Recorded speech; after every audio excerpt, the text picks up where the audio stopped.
O modelo que ele cita é assim, então beleza, vamos deixar todo mundo votar, mas vamos dar um pouco mais de poder para algumas pessoas que têm um conhecimento técnico maior naquela área específica. Por exemplo, você é um cara que estuda isso, eu não estudo. Eu li aqui pra gente ter uma base de discussão, não ficar muito perdido. Mas não é uma coisa que eu me debruço. Então o meu voto vale o mesmo que o seu. E o seu voto vale o mesmo do que o cara ali de baixo que não sabe nada de política. Vocês têm o mesmo peso em termos eleitorais. E a ideia dele é que talvez o seu pudesse valer por 3. Seria um outro modelo. Esse parece ser um pouco mais difícil de ser aderido. Não que o outro também não seja, mas esse é mais ainda. O de limitação seria um pouquinho mais debatível. Isso. Por quê? Primeiro, eu não acredito num sistema em que nós todos elegemos representantes sem levar em conta essa questão temática. Por quê? Porque não funciona. Não me parece razoável você ter um conjunto de... vamos lá, porque tem muitas ideias para organizar. Mas qual que seria o problema disso? Porque, em primeiro lugar, se você tivesse um modelo em que você elege representantes dentro desse nosso modelo atual e tenha de colocar uma prova para essas pessoas, os conhecimentos necessários para que a pessoa tenha de decidir bons representantes não serão adequadamente atingidos porque não há como um cara ser um bom representante no modelo atual, em função dessas questões todas que eu mencionei. Entendi. Obviamente, tem aproximações. Uma pessoa que entende mais de política vai conseguir ter filtros melhores que podem ir melhorando o sistema. Mas acontece apenas que, nesse sentido, você ter conhecimento sobre política ainda não é suficiente para ter bons representantes sendo eleitos, por conta de como o governo é configurado. Mas, diante disso, acontece o seguinte. Você fazendo um sistema desse, simplesmente por meu voto vale 3, o do outro vale 1, etc, etc, etc, cria mais a sensação de que os proponentes estão mal intencionados, querendo que eles possam ter um voto de maior peso em relação a outras pessoas. Então, as pessoas olhariam isso com mais desconfiança. Entendi. Sabe? E teria maior resistência voltada ao fato de por que o voto daquela pessoa vale mais do que o meu. Entendi. E ainda pareceria fazer sentido que aquele voto que vale 1... fosse realmente algo pertinente. Você acha que o gargalo, então, se fosse possível resolver no início, era a gente dividir os deputados e senadores em comissões temáticas, onde eles votariam só naquela comissão por conta da capacidade técnica dele? Já há comissões e já há uma divisão com base nisso. No caso, ele ficaria só naquilo. Isso, só que a grande questão é projeção para plenária, que é um grande problema. E não só projeção para plenária, na verdade. Acontece que o deputado ele escolhe a comissão. Então, eu vou para Brasília, se eu quiser falar de educação agora, eu falo, e se eu quiser trocar de comissão, né, depender dos acordos políticos. Exatamente, isso não poderia acontecer. Eu deveria ser eleito para falar daquela coisa específica. Eu não vou dizer um pio sobre meio ambiente, se eu não mexo com o meio ambiente. Basicamente isso. E diminuir a influência de partidos políticos, que hoje é um grande problema, cara. Por quê? Porque, dadas essas divisões de esquerda e direita, olha só que curioso, Wesley. Se você pergunta para uma pessoa o que ela pensa sobre se a cloroquina deveria ser utilizado como um tratamento, todas as palavras proibidas, se ela deveria ser usada como um tratamento precoce. Se você pergunta para ela sobre se ela pensa que o porte de armas deve ser legalizado ou não, e se ela pensa em privatização, se ela concorda ou discorda, você consegue, a partir dessas perguntas, traçar o que provavelmente ela pensaria sobre várias outras coisas. Mas nenhuma dessas coisas tem alguma ligação intrínseca. Então, o fato de você... Tem uma coisa que cola elas, né? É simplesmente o fato de que pessoas dentro daquele movimento... E aí tem motivos, inclusive, sociológicos para isso. Meio históricos. Que as coisas poderiam ser totalmente diferentes. Talvez se a gente tivesse num ambiente em que certos políticos atrás tivessem tomado decisões diferentes sobre certas pautas políticas, aquelas pautas seriam menos reconhecidas como fazendo parte daquele modelo de visão de mundo do que outras. Por exemplo, um modelo interessante agora que está acontecendo. O Trump está vindo com uma onda agora de que guerra é uma coisa ruim e que nós não devemos fazer guerra. que é uma visão que é meio antagônica em relação ao histórico republicano que você tem. Tem alguns falando até de pós-republicanismo, é o neo-republicanismo, na verdade, né? São pessoas que meio que estão mudando. E veja só que isso não tem relação com posições políticas propriamente, mas simplesmente certas decisões de atores políticos importantes que meio que moldam a visão de mundo do modo geral. Então, o que o partido político acaba fazendo? Ele acaba colando certas ideias que, em alguns casos, são boas, outras não são boas, mas por estarem num pacote, você acaba levando tudo. É isso que eu disse, o cara compra a figura do sujeito e tudo que orbita em volta. Sim, e as pessoas fazem isso politicamente, né? No final das contas, a partir do momento em que eu escolho uma bandeira, eu passo a acreditar em uma porrada de posições que eu não posso ter visto muita coisa acerca delas, além do fato de que meu grupo defende isso, e passo a defendê-las em função de que meu grupo a defende. Que é uma coisa que primatas, né? Você consegue entender isso muito bem por meio de conhecimento de psicologia social, porque a gente confia no nosso grupo, né? Então, basicamente, a partir do momento em que eu crio um senso de identidade em relação àquilo, eu vou começando a comprar várias coisas. E aí o vulcano, você tira essa identidade de grupo, por isso talvez seja tão difícil o cara ser um vulcano, né? Você perde muita coisa sendo um vulcano, né? É melhor ser um hooligan, em termo psicológico. Exatamente, você acaba descobrindo que tem várias ideias ok's, de vários lados, e aí você vai ter que tomar decisões não baseadas em fazer parte de um grupo, mas sim em evidências. Só que as evidências, infelizmente, muitas vezes não consideram aquilo que a gente gosta. Exato. E aí, sabe o que é o mais louco, cara? Que se você perguntar para esse cara que você perguntou da cloroquina e das armas, o porquê que ele acredita naquilo que ele acredita, ele não vai saber. Não vai. Eu duvido que ele saiba sobre algum dado de estudo. Alguns devem saber, mas a grande maioria eu duvido que o cara vai falar, não, mas porque nesse país a gente viu que liberou as armas, aconteceu isso, nesse outro a gente viu.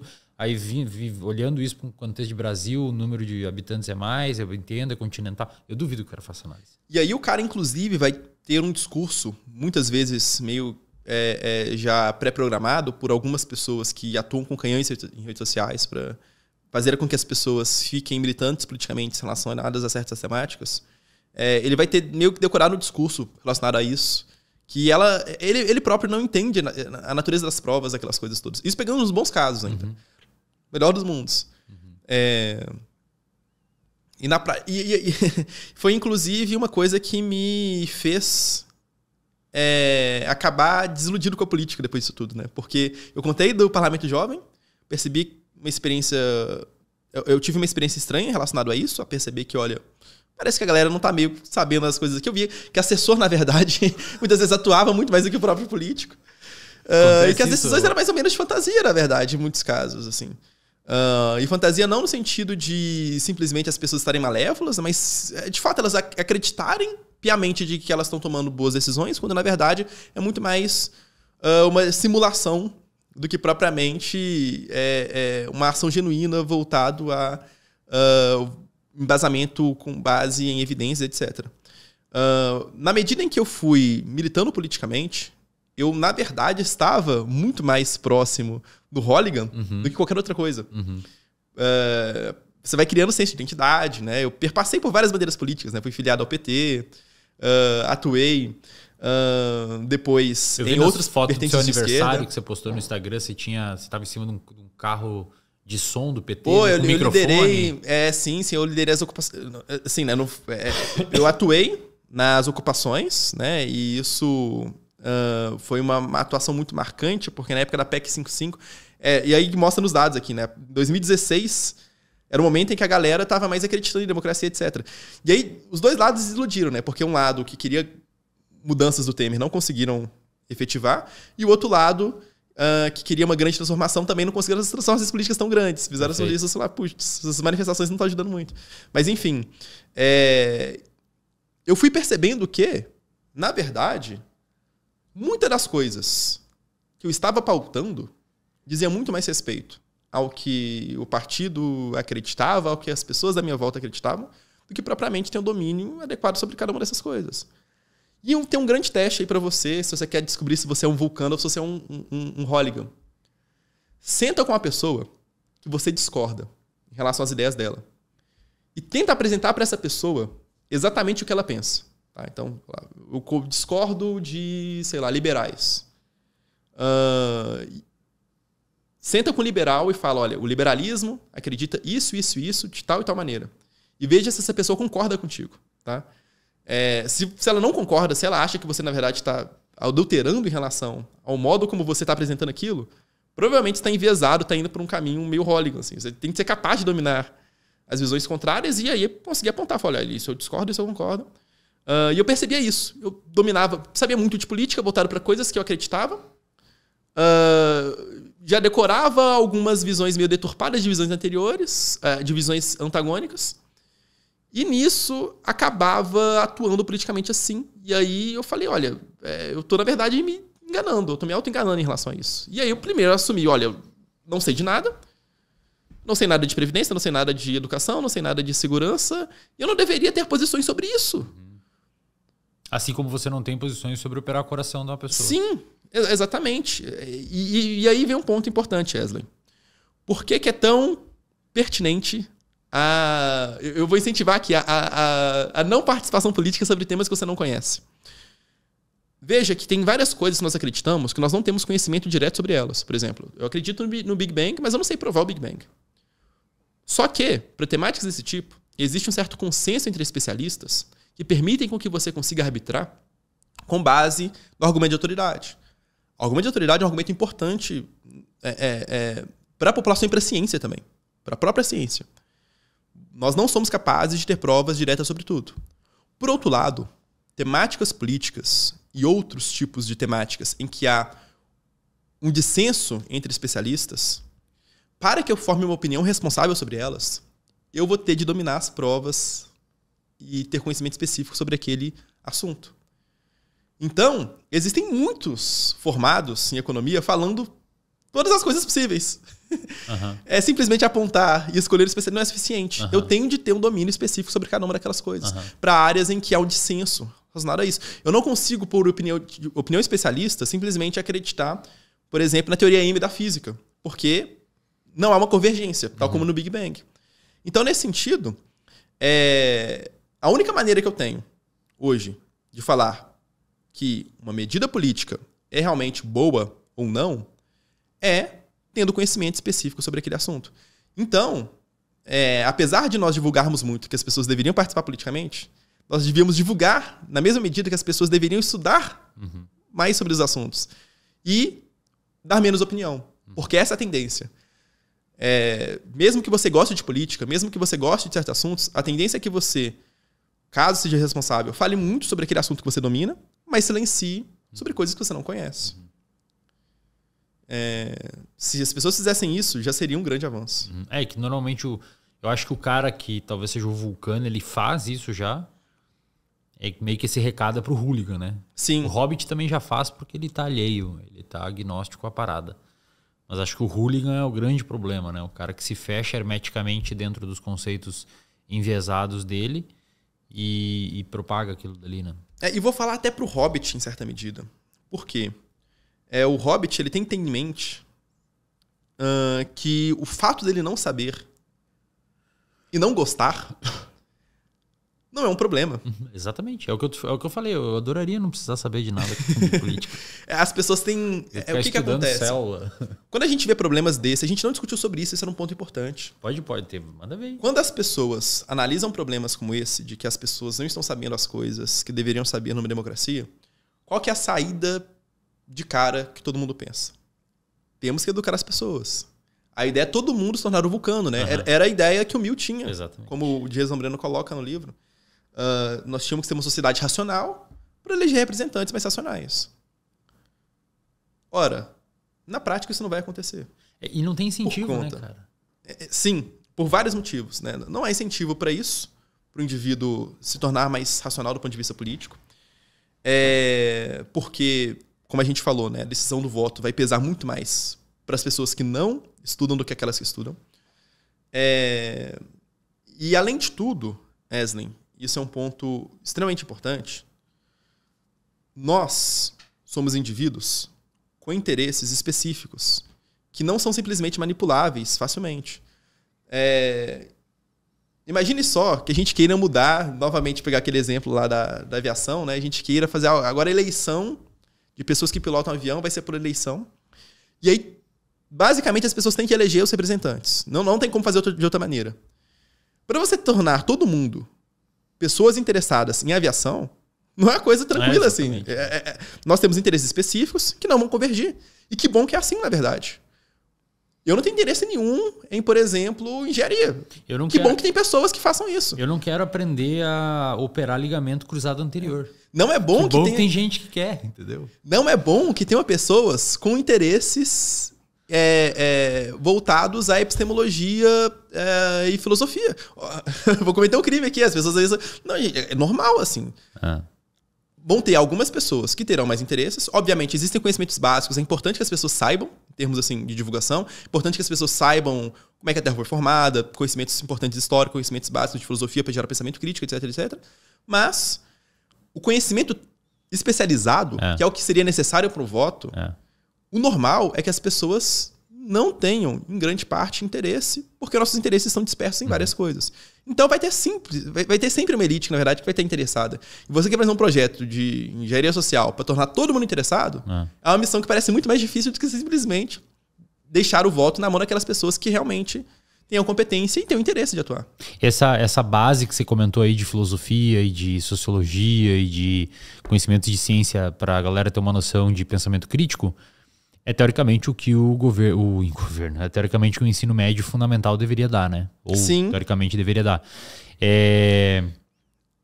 E aí depois se especializar em alguma coisa política e ficaria para quem realmente tiver interesse, e essas pessoas, no modelo epistocrático, deveriam decidir, enquanto as outras vão se especializar no que elas são boas e têm interesse, e vão ser felizes estudando cinema, estudando arte, estudando neurociência. Essa é a ideia da educação, né? Você fornece subsídios para a pessoa conseguir ler, escrever, ter conhecimento de raciocínio lógico, possa compreender acerca do mundo, certas questões científicas importantes, tenha pensamento crítico, filosófico, racional, e também conheça uma gama de questões e habilidades importantes para ser um cidadão. Mas aí ela tem que votar num sistema complexo que ela não entende. Exatamente. Aí você bota para votar. A ideia é que as pessoas pudessem escolher. Você escolheu atuar na psicologia, eu escolhi atuar na filosofia. Outras pessoas têm suas escolhas e algumas pessoas poderiam escolher a política. Querer que todo mundo escolha a política. E essa é a grande questão, independentemente do que você quer para sua vida. Você é obrigado, do ponto de vista democrático. Se a gente quer uma democracia racional, você é obrigado a gostar de política. Isso não deveria ser assim. E a pesquisa empírica reforça isso, né? Então, voltando a dados do IPEC, apenas 8,5% da população diz que tem muita vontade de atuar na política e 13,2% diz que tem alguma vontade. 78% tem nenhuma vontade, cara. Mas esses caras e na verdade são normal. E é os 78% que elegem a galera. Exatamente, é eles que pesam. E aí você pega 78% da população que não tem nenhuma vontade de estar ouvindo essas coisas. Mas é que, de novo, né, cara? Eu acho que a grande parada aqui nesse debate é que essa galera tem que ter o direito ao voto, porque isso pressupõe que essa pessoa está sendo ouvida, que essa pessoa tem dignidade, que essa pessoa é uma pessoa civilizada. Na medida em que você tira isso, você está tirando tudo isso dessa pessoa. Teoricamente, para a galera que é contra ou nunca pensou nesse sistema, mas acho que é a reação que causa. Pô, você tirou o direito da pessoa votar, um direito adquirido depois de muita batalha, depois de não sei o que e tudo mais. E é pelas experiências horríveis do passado, né? Isso, exatamente. Sim. A grande questão é como é que você também regulamenta isso, porque isso é um benefício da democracia, isso a gente pode mencionar. Apesar de todos os problemas, existe uma certa percepção social de que quando o país vai muito mal, as pessoas meio que percebem, e aí a política muda. De fato, representantes mudaram. Quando você pegou grandes crises no Brasil, como 2014, teve uma reformulação muito grande do Congresso. 2018 também foi um outro momento de grande reformulação. Então a democracia permite isso. Você pensa, mas se você tirar o voto popular, como é que a gente consegue equalizar isso? Mas tal como num conselho de profissão, nós criamos meios para fazer com que médicos ruins sejam punidos, médicos bons fiquem. O sistema muitas vezes não funciona tão bem como deveria. Mas há meios com que a gente possa deliberar pelo bem das pessoas. Sem que todo mundo tenha que votar sobre isso, talvez seja possível também. Sem que todo mundo tenha que votar retirar governantes ruins e colocar bons governantes. E eu acho que a gente teria que ter, nesse novo sistema epistocrático, a gente teria que ter alguns mecanismos que garantissem que a população que não vota seria olhada e ouvida pelos governantes, né? Esse é o problema de discutir esse cenário, porque ele é hipotético. E o Brennan não esgota o assunto e não dá esses mecanismos. Então fica tudo meio que num vulto estranho que a gente não consegue explicar para a população o que ele quis dizer no que diz respeito a essas coisas específicas de garantias. Agora, você poderia até ter mecanismo de perda de mandato, inclusive. Se o país vai mal durante certo período, você é representante, você talvez não poderia... Tal como um médico perde a sua carteira de... ministro, acho que também, né? O cara... Sim, você poderia perder o direito a mandato político, não apenas para roubo, né? Hoje a gente tem isso para roubar, talvez poderia ter para medidas incompetentes. Se você for incompetente politicamente, você não pode ser reeleito. Exato. E uma coisa que o Brennan deixa também na mesa, né, cara, é que assim, é muito difícil comparar porque nunca testou, né?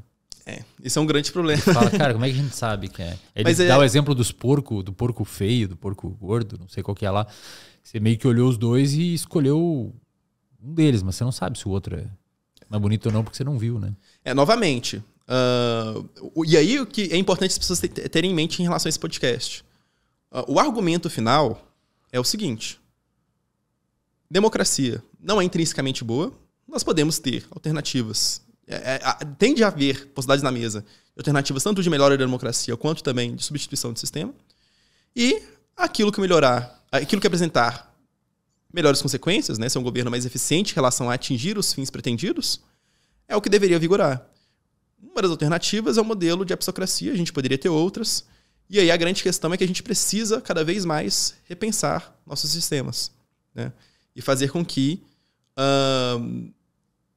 o modelo não seja visto de uma maneira santificada, mas seja visto como uma coisa que é útil.